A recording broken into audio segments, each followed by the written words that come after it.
Alright, YouTubers, hopefully this video will go as quickly as I can. It will be a little bit lengthy though because I do a lot of explaining, and it's geared more for the beginners. And so those people that are already experienced, I don't really know why you're watching this video anyways, because you don't really need to know it. But for you beginners that are really wanting to understand what's happening, this is perfect. We're going to cover WPA and WPA2 wireless cracking. And there are some things that you will need before we do this. I have Backtrack 5. If you have not migrated over to Backtrack 5 yet, and you still have Backtrack 4, the commands will still be the same. So that's good. Other than that, what we need to check is we need to check to make sure we have a word list, or a dictionary, or a password list. You call it whatever you want, but we're going to call it word list. If you're in Backtrack 4, you go to the little start menu. Somewhere down here, I think it says like system, or it'll say file manager. I don't know. I don't have Backtrack 4 in front of me right now, but down here somewhere you're going to be able to get to your like a file manager. In Backtrack 5, it's called the Dolphin File Manager, and basically it's the spot where you can see and browse all your folders. So we're going to go to root.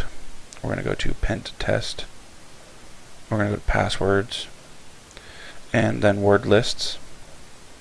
And then we have our word list here, which already comes with Backtrack. I'm pretty sure all the Backtracks, even going as far back as like Backtrack 2, they all had a word list, if I'm not mistaken. Some of them are TXT. This is a .lst file, and that's fine. You can still open it with just a text editor. That will still work. But what I'm going to do is I'm going to right-click this and then drag it to the desktop, and I'm going to click copy here. I don't want to move it there, I just want to copy it there.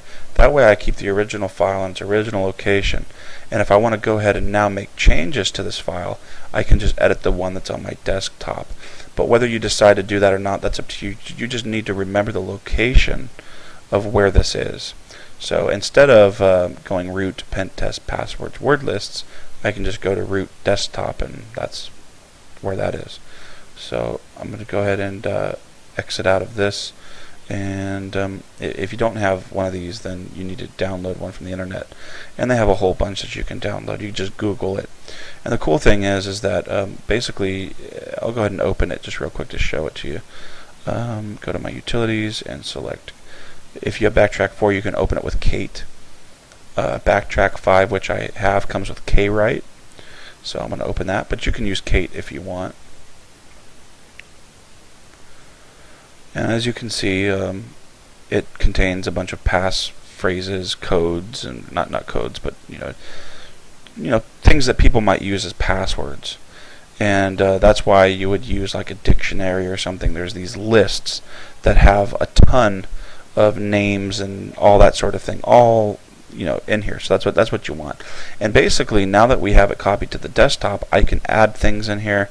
I can copy other things and paste them in here, so it's pretty cool. And you can actually take this, make your own file, and whatever, it doesn't really matter. So okay, what I'm going to go ahead and do now is we're going to go ahead and open up our console, and just like WEP, we're going to start off with airmon-ng. I have my interface here, which is WLAN0, but yours may be called something else. But we're going to go ahead and put it into monitor mode, airmon-ng, start, and then we're going to go ahead and do WLAN0. This will go ahead and put it into monitor mode, which is what we need. And this next part is going to be optional. If I do it airmon-ng, as you can see, there's my mon0. I'm going to go ahead and disable it temporarily so that I can change the MAC address. And I'm going to do it for a specific reason. You'll see in a minute. You don't have to do it though if you don't want to. We're going to do a if config mon0, or whatever your interface is, and then down. Think of it as just temporarily bringing it down. MAC changer space dash M space, and then whatever you want your MAC address to be. I'm just going to go 0s through 5s. It needs to be a set of 6 total. So 0, there'll be 1, 2, 3, 4, 5, 6. So 0 through 5, that's 6. And then you need to specify your interface. Enter. And then it shows you what my MAC address was, and it shows you what I faked it as now. If you get an error, if it's not able to fake it, that's probably because you didn't bring it down. You didn't disable it temporarily. So now I need to do if config mon 0 and bring it back up. If we bring it down, we got to pick it back up. And that's what we're doing. Now I'm going to do my arrow dump and mon 0, or whatever your interface is. You want to let this thing scan for like 30 seconds, maybe a minute, whatever. And we're going to also keep an eye on the stations that are down here.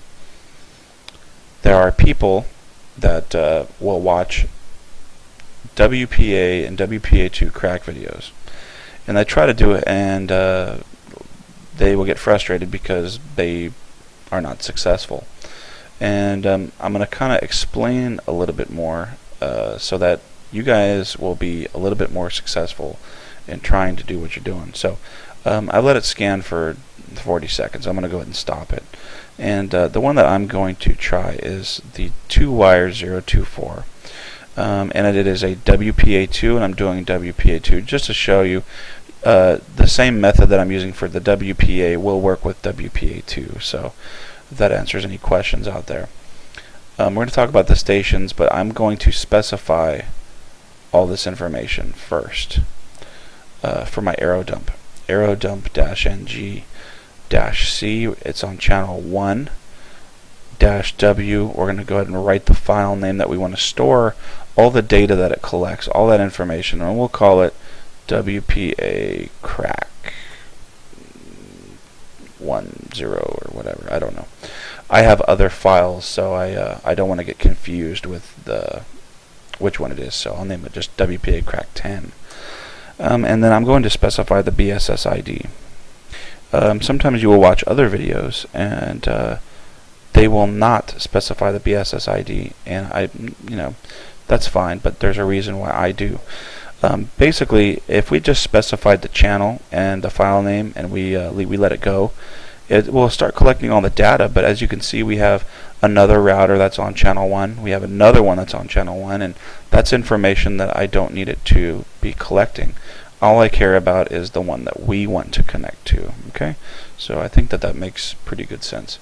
And the last thing I'm going to do is specify that I only want to capture IVs. That's what's necessary to crack WEP, and in this case we're going to use it also for this video. So the last thing is mon 0, or whatever your interface is, enter. And we're going to hopefully see a station pop up here. If there's no stations that appear, then that means that we're not going to be able to do this attack. So I'm going to sit here for a little bit, and hopefully we will have one that comes up.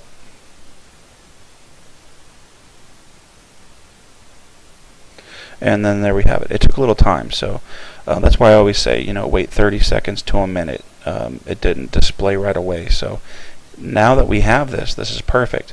This is what a lot of people are missing. Well, now there's another one, which is crazy. But anyways, I know the 2wire024. That is my router. Okay. The reason that I faked my MAC is because I would be able to easily tell which one was me and which one was somebody else. My network manager is right here, and as you can see, I'm not connected, so it's not showing me here.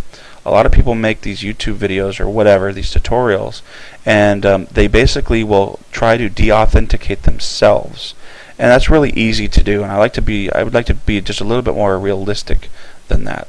So basically, this is great. If you don't have a station, this is not going to work. What we're going to do is we're going to de-authenticate. We're going to send a de-authentication request.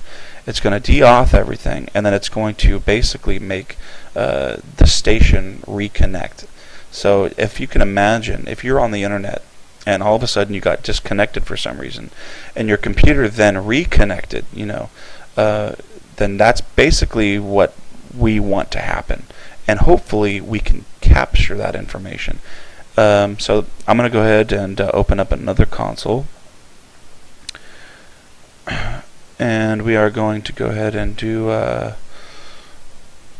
air replay and -0, which is a deauth, and we're just going to send 1. There's people that are, I've seen people do like 100 and all this stuff. That's just nonsense.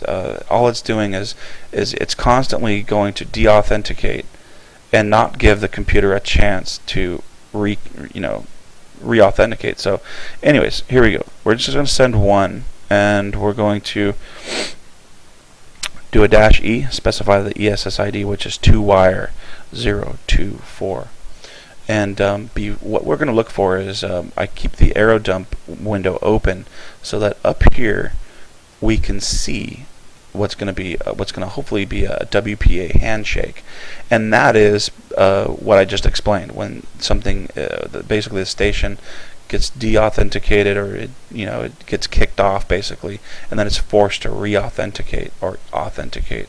So that's what we're going to hope for. And I'm just going to send one. Okay. Oh, I got to specify my my interface. So mon0.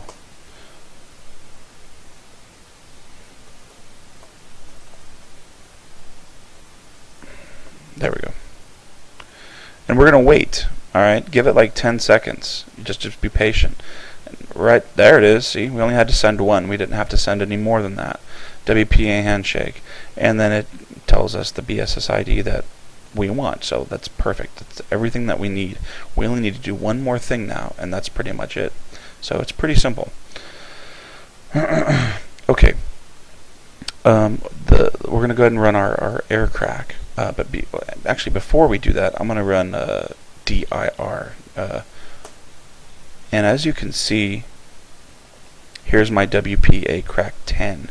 And you'll notice that it puts a dash and a 01. Now, I didn't do that. That's something that Backtrack does automatically. And so just be aware of that. Anytime that you specify a file name, it's going to put a dash and then a 01. And if you do another one with the same exact name, it's going to put a dash 02. So just so you know that. Alright, so here we go.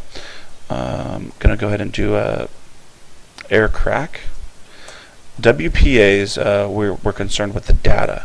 And right now we don't have to wait for 10,000 minimum. We don't have to worry about that. So aircrack -ng -w. This is the word list, okay? And the location of our word list, which is on the desktop, is root desktop, and then our word list name, which is this dark code.lst, dark code with a 0.lst. I'm going to put a space, and now we need to specify the WPA crack 10-01, and it's case sensitive. So for example, if your desktop folder was a lowercase d, then you would want to put a lowercase d. So WPA crack 10-01.ivs, and that's all we need. So we've specified the -w. Just think of -w as the word list in this case, and also the file that we stored the data in, which is WPA crack 10. I'm going to go ahead and hit enter, and hopefully this will start its process, which it is. Basically, I'm going to stop the video for now because this could take quite a while. So just be patient with it. Let it do its scan, and I will be right back as soon as hopefully it finds the password. So I'll be right back. Okay. Alright, YouTube, I've gone ahead and, as you can see, it was about 50 minutes, so almost an hour it took to find the key, which is red light. So anyways, that's, and as soon as it's cracked, then it will stop. This right here, the speed of how fast it's going, I forgot to tell you that before. If you go to your arrow dump, which I had left my arrow dump running, but basically once you get that handshake right here, once you get the handshake, you can go ahead and Control-C and stop that. That way when you actually do your air crack, it will go a little bit faster. So anyways, I've done a lot of talking, I've done a lot of explaining. I hope it's covered most of the questions that you guys might have. And as you can see, I did crack a WPA2. And if I go to my network manager, it's 2-wire 024, and properties. you're going to select WPA passphrase, and as you can see, I've typed red light in. I'll go ahead and say OK. Connect. Look down here.